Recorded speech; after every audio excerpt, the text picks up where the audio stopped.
आज सामाजिक अभियन्ताको नाममा च्याउसरी उम्रिएका केही पात्रहरू समाजलाई दिग्भ्रमित गर्ने कोसिस गरिरहेका छन्। आफ्नै झोली भर्ने, अनेक किसिमले फन्डा र प्रोपोगन्डा गर्ने।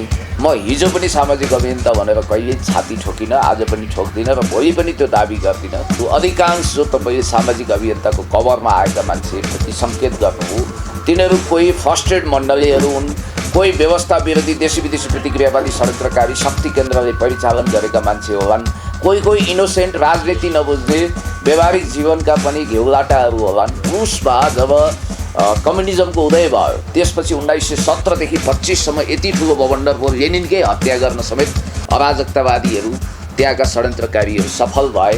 गृहयुद्धमा लान खोजिरहेका थिए, त्यहाँ असफल भए। जो मानिस सच्चा देशभक्त हो, जो मानिस इमान्दार हो, जो मानिस सुन जस्तो खारिएको छ, जो हिरा जस्तो छ, त्यसलाई किरा भनिदिने, त्यसलाई अनेक ढङ्गले लान्छित गर्ने, जसलाई हामीले हिजो जनयुद्धका सुराकी भनेर लखेटेका थियौँ, ती गाउँमा टिक्न सक्दैनथे।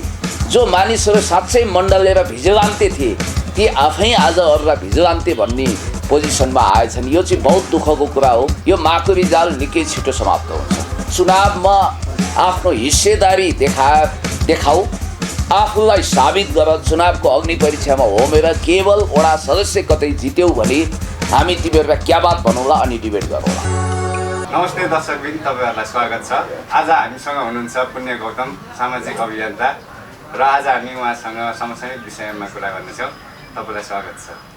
धेरै धेरै धन्यवाद, नमस्कार। मलाई सामाजिक अभियन्ता नभनिहाल्नु होला, किनभने म राजनीति मार्फत समाजको सेवा गर्न चाहने, सामाजिक काम गर्न चाहने, मानव सेवा गर्न चाहने, यस प्रकारले गरिकन आज सामाजिक अभियन्ताको नाममा च्याउसरी उम्रिएका केही पात्रहरू समाजलाई दिग्भ्रमित गर्ने कोसिस गरिरहेका छन्। आफ्नै झोली भर्ने, अनेक किसिमले फन्डा र प्रोपोगन्डा गर्ने।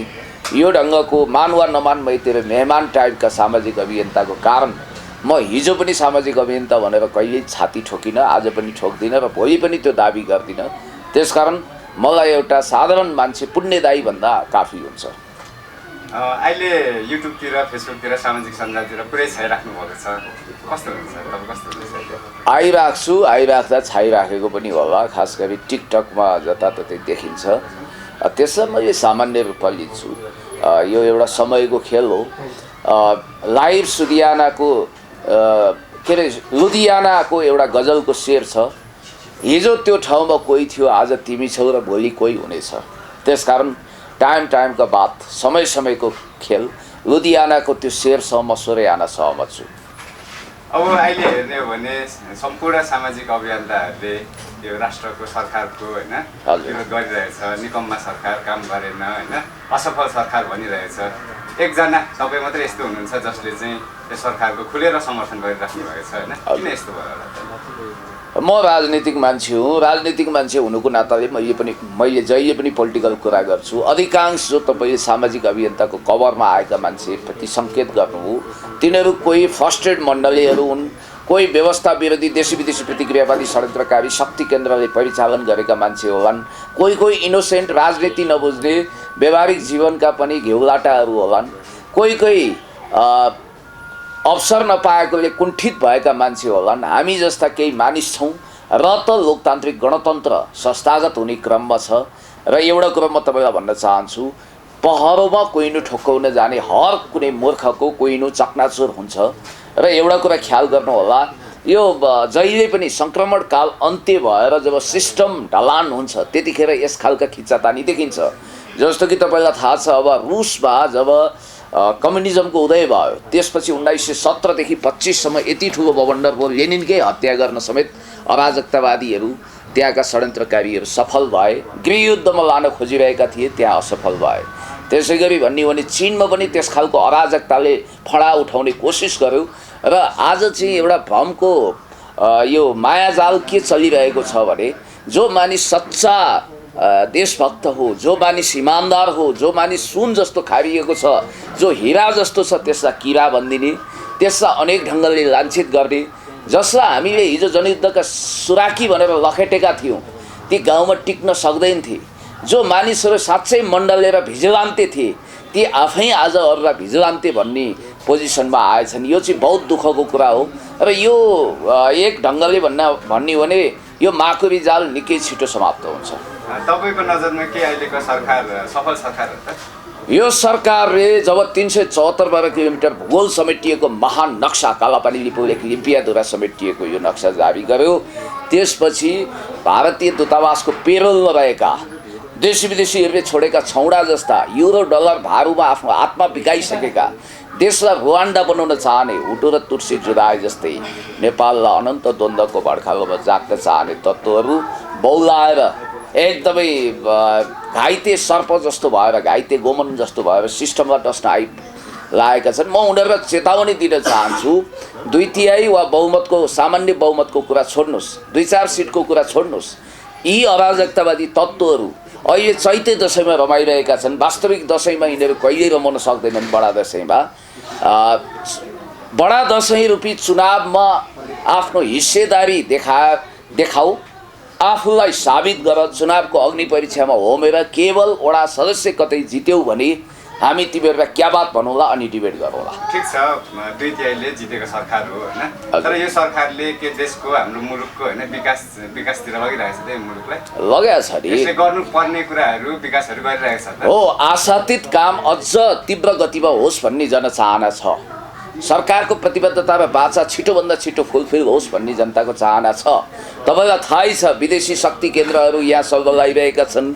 वर्षायामका चुक्का जस्तो ब्युरोक्रेसीमा भएका त्यस खालका हडल गर्ने तत्त्वहरूले पनि काममा बाधा अवरोध हालिरहेका छन्, पेलपाल जेलजाल ठेलठाल गरिरहेका छन् र काम गर्नै नदिने तत्त्वहरू छन्। र कतिपय यस्ता मन्त्रीहरू छन्, कतिपय यस्ता मानिसहरू छन् जसले सम्माननीय प्रधानमन्त्रीज्यू देशभक्त समाजवादी नेपाल कम्युनिस्ट पार्टीको स्पिरिट बुझ्न सकेका छैनन्।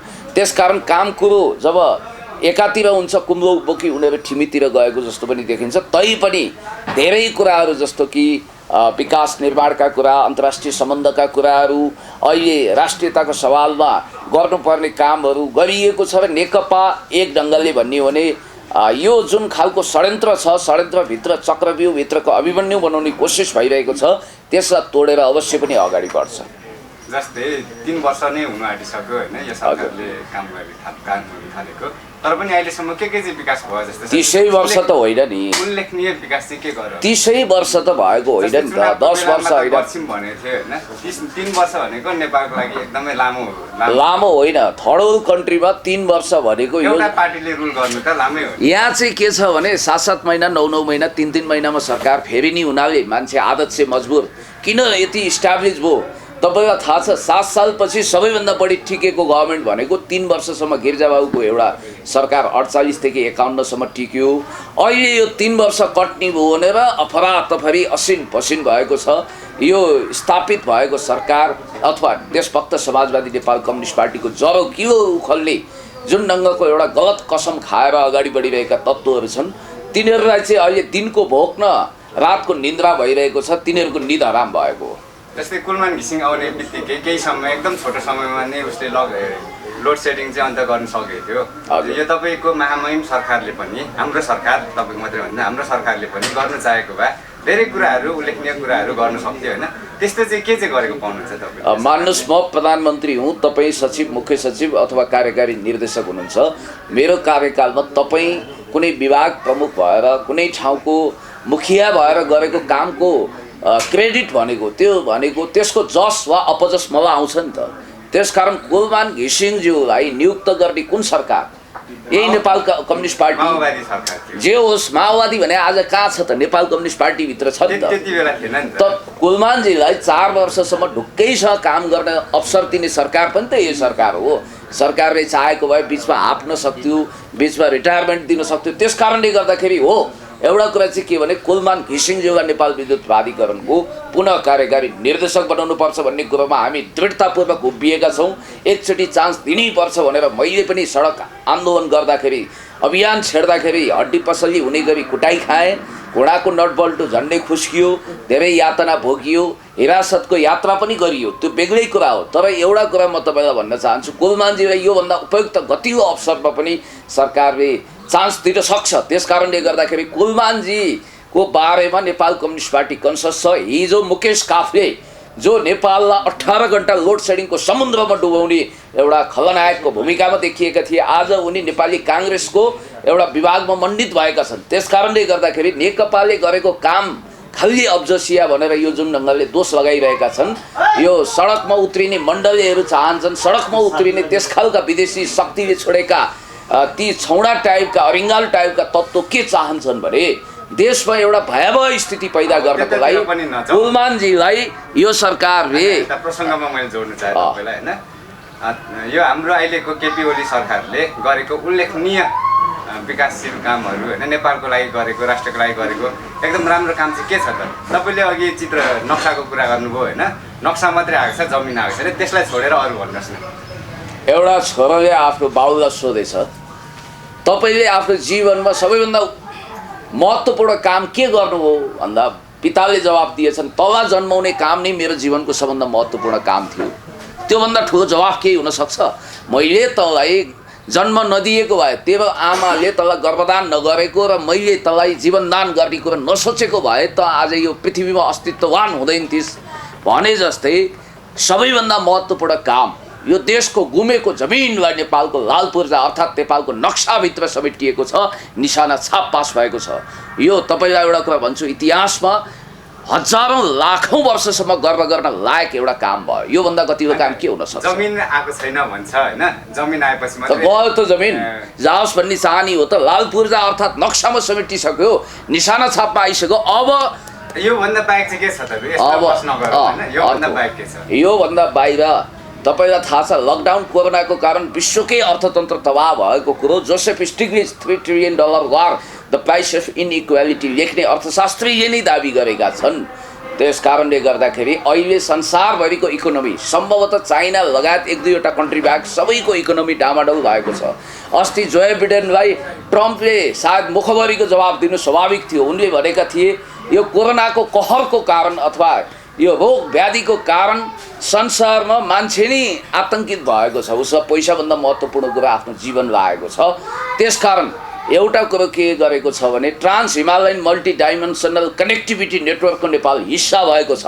कोरोना अगाडि राष्ट्र बैंक र केन्द्रीय तथ्याङ्क विभागको प्रतिवेदन पछ्याउनुहोस्, इतिहासकै सबैभन्दा राम्रो 7.2% GDP हासिल भएको छ, ग्रस डेभलपमेन्ट पर्सेन्ट भन्छ त्यसलाई। अनि त्यसपछि अर्को रेल र तेलको सपना साकार हुने गरी काम भएको छ, अम्लेखसम्म तेल आएको छ, यो कुरा तपाईँलाई थाहा छ पाइपलाइनबाट। त्यति मात्रै होइन, चिनिया महामहिम राष्ट्रपति सी जिनपिङको ऐतिहासिक भ्रमण सम्पन्न भएर नेपालमा विकास र समृद्धिको एउटा लहर छाएको छ। त्यति मात्रै होइन, बेल्ट एन्ड रोड इनिसिएटिभको नेपाल हिस्सा भएको छ।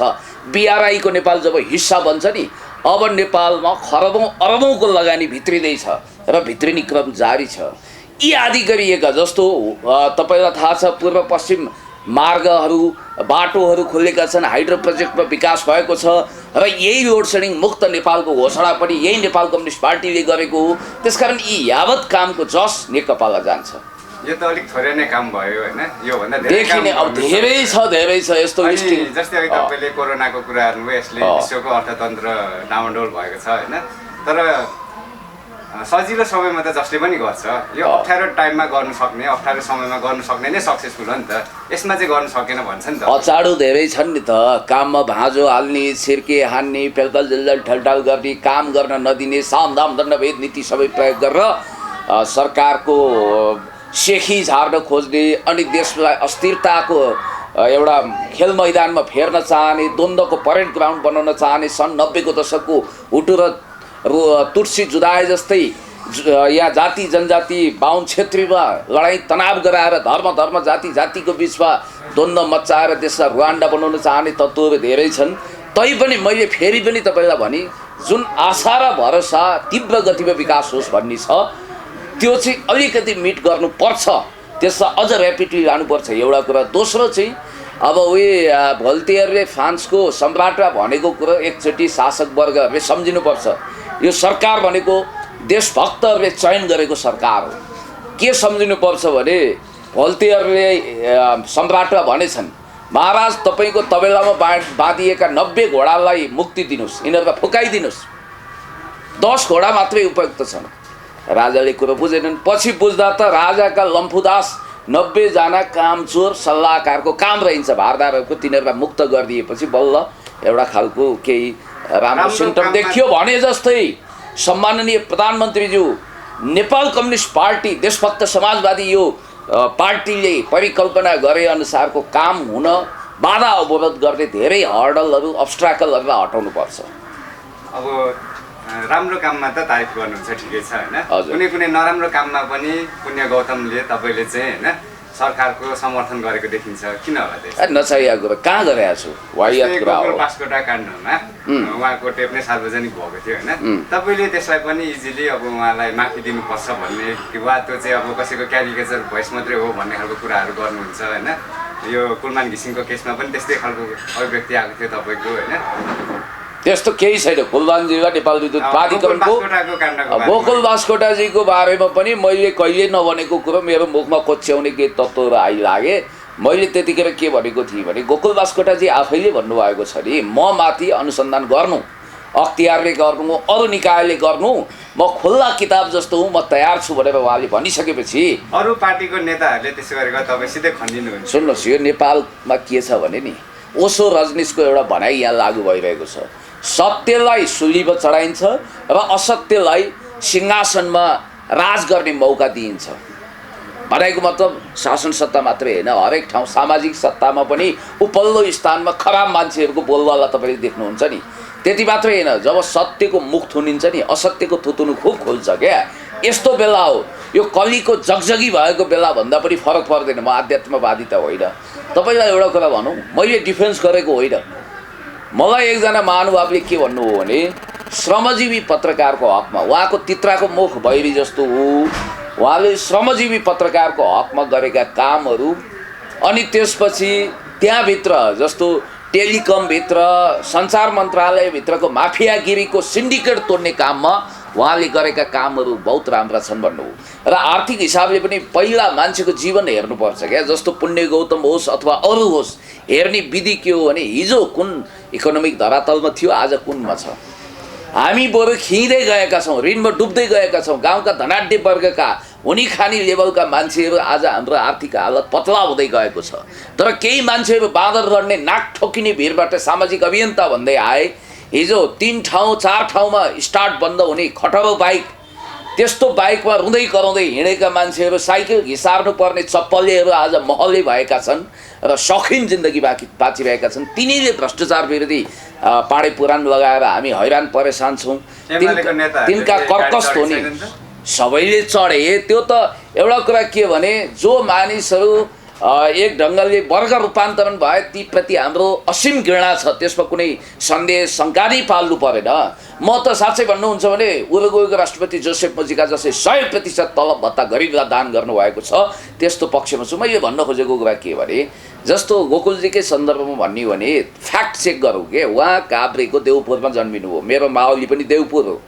मेरो आमाको मावली चाहिँ हेफाबी लामिछानेजीहरू, उहाँहरू लामिछाने, त म ढकालको भान्जो।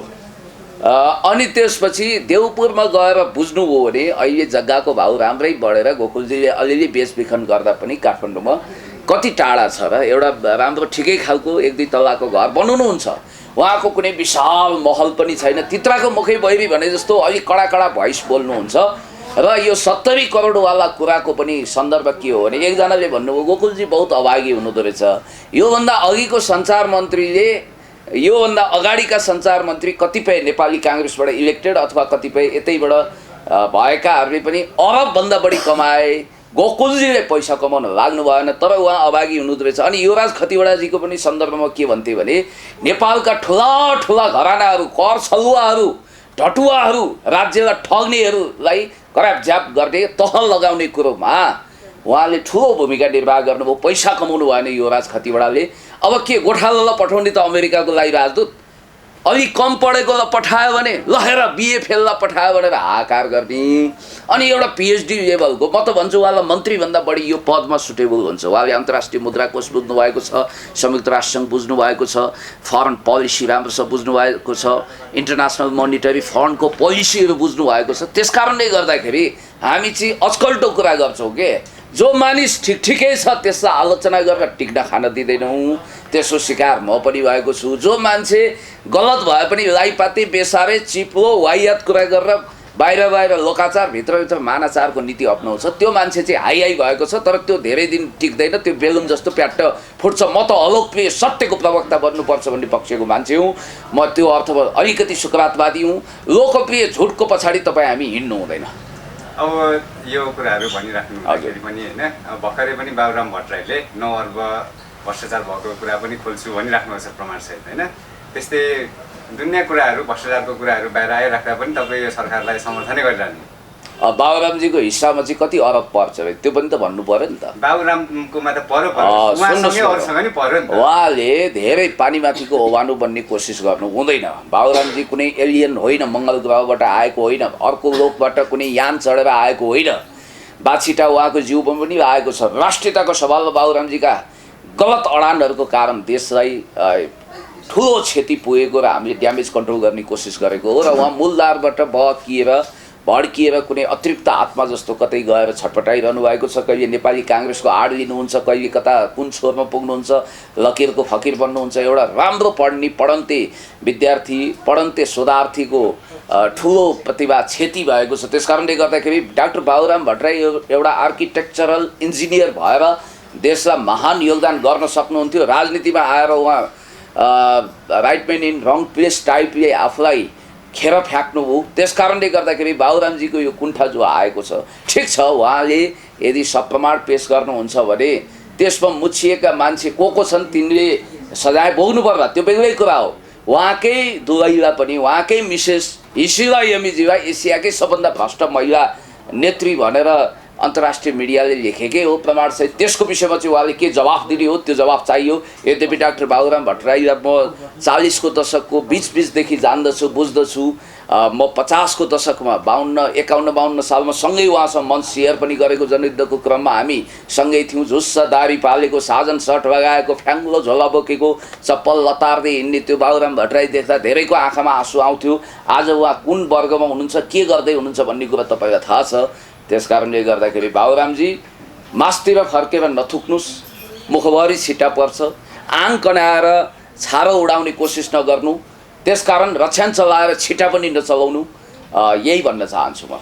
अन्तमा यो सरकारको विरोध गर्नेहरूलाई के भन्न चाहनुहुन्छ? विरोध गर्नेहरू गर्दै गर्छन्, ठुलो कुरो होइन। लोकतन्त्रमा विरोधका स्वरहरूलाई पनि स्पेस हुन्छ, दमन हुँदैन। अब यहाँ दमन भयो भन्छन्। समाजमा अमन चाहिँ शान्ति छ। एकाथरी मान्छे मण्डलीहरूले भनिरहेका छन् अब रक्तपात हुन्छ, यस्तो हुन्छ, उस्तो हुन्छ, बवाल हुन्छ, बवण्डर हुन्छ। हो, 10 वर्षे द्वन्द्वकालमा नेपालले ठुलो एउटा ताडना यातना भोगेको छ।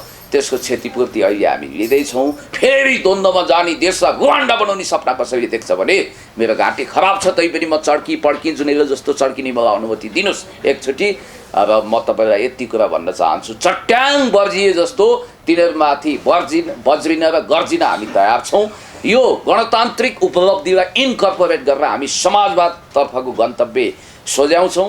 खुट्टा तान्नेहरू तान्दै गर, कुन्ती मोक्तानको गीत हामी सुन्दै गर्छौँ। धन्यवाद। अनि तपाईँले भन्नु त भयो होइन, तर तपाईँ आफै चाहिँ किन आन्दोलन जानुभयो त कुलमान घिसिङलाई? त्यो आन्दोलन भन्दा पनि म आन्दोलन भनेको त तपाईँले सरकार विरुद्ध नै आन्दोलन होइन, त्यो एउटा आवाज बुलन्द गर्ने, मुखरित गर्ने, एउटा सडक किनारामा फड्के किनारामा उभिएर मिडियालाई दिएको प्रतिक्रिया हो। त्यसलाई आन्दोलन भन्नु हुँदैन। प्रतिक्रिया दिँदै आएर अब कटबासको घङ्गारुको लौरो हान्न थालिसकेपछि अलिक कडा स्वरमा बोलियो, गिरफ्तार गरियो। त्यसकारण त्यो आन्दोलन जस्तो लागेको हो। आन्दोलनको गरिमालाई त्यसरी हामीले होच्याउनु हुँदैन। आन्दोलन भने लार्जर स्केलमा हुन्छ, जनताको तहबाट हुन्छ। यो आन्दोलन होइन, यो असन्तुष्टिको उच्छ्वास हो। अहिले पनि तपाईँले हैन यो सरकारको बचाउ गर्नुभयो। आन्दोलन त हामीले गर्यौँ, 62-63 को आन्दोलन गर्यौँ, जनयुद्ध गर्यौँ। यो अहिले पनि तपाईँले सरकारलाई बचाउ गर्नुभयो, डिफेन्स गर्नुभयो होइन। तपाईँलाई त्यहाँनिर जब लौरो बजारियो होइन, त्यति बेला तपाईँको सरकारबाट नै त्यो आएको हुनुपर्ने हो होइन निर्देशन।